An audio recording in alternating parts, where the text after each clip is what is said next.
permits for the lighting were obtained. There were no permits required for the pavers. And the fence... There was permits for the pavers and the lighting. There were no requirements for pavers, No, they were not. permit? They were not required because... And how come on a private home? Yes. How come on a private home? I have a Because- case that an old lady, 85 years old, has been fined because she didn't get a permit to put pavers in her driveway. Because when an outside person comes to the city to put something non-standard in the right-of-way, they sign a maintenance agreement. In this case, the Parks Department agreed to maintain it. So there was no need. I mean, it would be like me asking Ernest to sign a maintenance agreement. Okay, then why are we asking him for a permit for the fence then? Because that is a building department item, not a public works item. Do you see my frustration? Could you allow me? Would you yield to me? Well, I mean, I would like to ask a couple of. First of all, you say this goes back to 2001. There's material here that shows that there were some emails, neighborhood meetings, etc., going back to 01. But in 2001, Commissioner Sarnoff was not the commissioner. I think that it didn't start happening.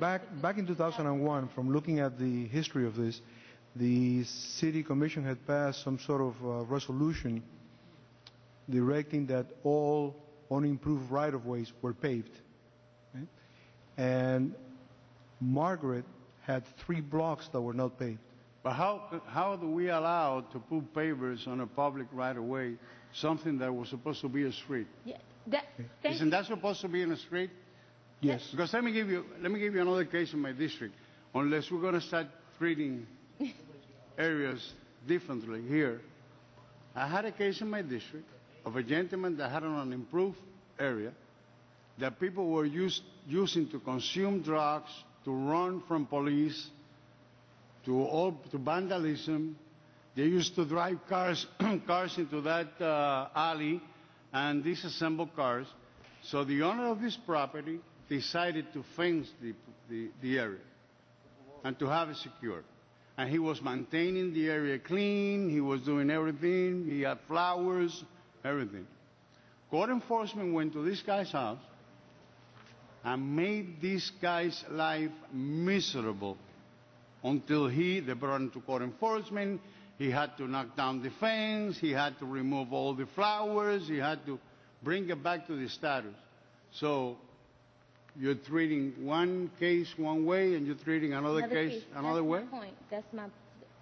Well, what is the problem? Let me see if I can fill in the story here. Out of the 3 blocks that were not constructed, 1 was paved, and the residents of the other 2 blocks asked that their 2 blocks not be paved.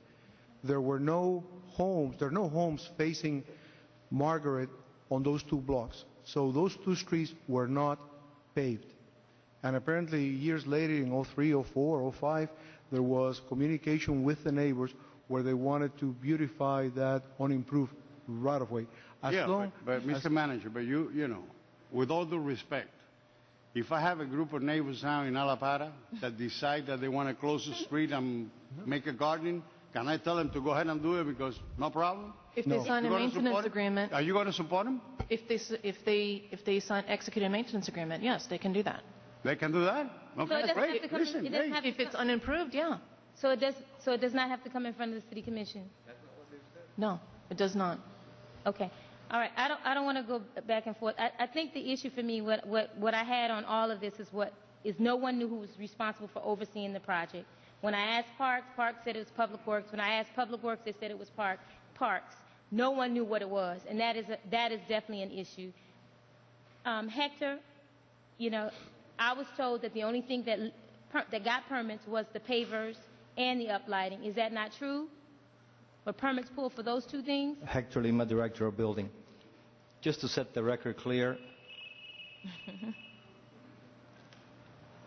anytime you do an improvement on a property, either public or private, a permit is required. So was there a permit pulled for pavers and for I uplighting? checked today, and there's no permits for lighting under Wesco, which I was given the name, through the building department. I also checked for the address that we normally use for public right-of-way improvements, and I didn't see any permits here either. There might be some, if they were pulled under maybe the specific address, I don't know. But under the address that we use for public right-of-way and under the name that was given to me, that the contractor, I could not find one. Okay, so I just want to finish my statement, and I'm done on it.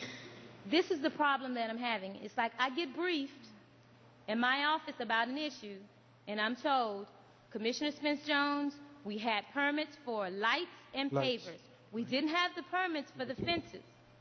Okay, I said, okay, well, fine. I understand how that. No one knows who's responsible for anything.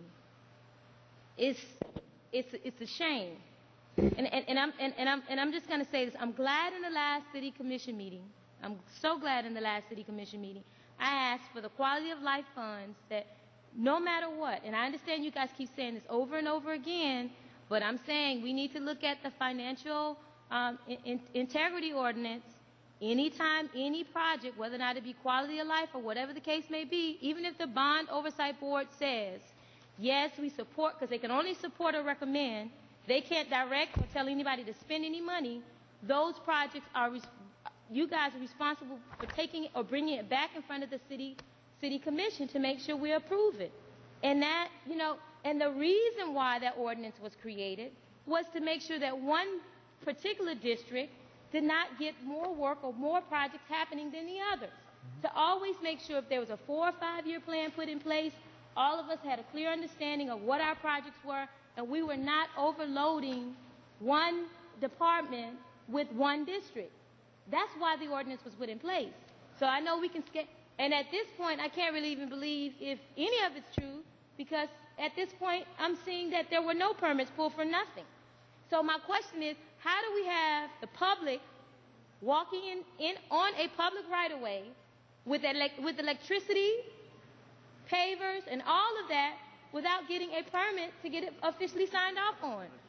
This is the even bigger question. Let me ask another question. Who's going to be question. responsible when someone gets hurt? Will the city be responsible? Who's paying for the electricity? Who's paying Florida Power and Light for the electricity? The city. I'm quite sure the city's paying The for city. it, sir. Because I got a lot of dark green, small pocket parks in my district with no lights in them. But I'm not, again, I'm not making a, I want to be very clear, Mark, I'm not making this about you. I'm simply trying to bring a point out here. There's a double standard, and things are not happening like it's being communicated in our briefings. And clearly our districts are not getting the same kind of support to move our projects to make them happen like that.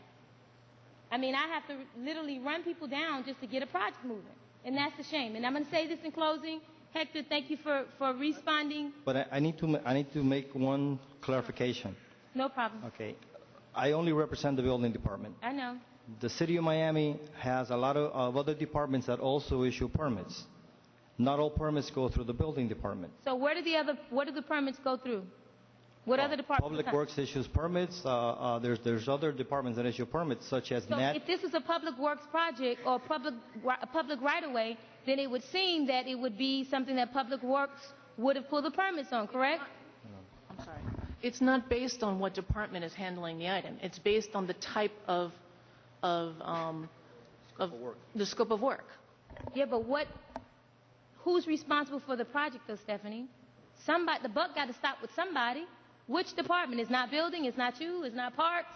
It ain't a park. The park has been ruled out, so it ain't Ernest. It's not building. So the only, and the manager sat with me for 15, 20 minutes yesterday. Commissioner. No, let me finish. Let me finish. No, Commissioner, it's not a park, it's not a green space. It is a public right-of-way that people can continue to walk through and utilize as much as they want to utilize. I said, okay, well then, that means Stephanie should have pulled all the darn permits. Why didn't that happen? And I didn't mean to say darn, you know. No, it's okay. It is difficult to explain, but in every particular location, this one being an example, the permits would not just come from Public Works. And I'll give you a different example.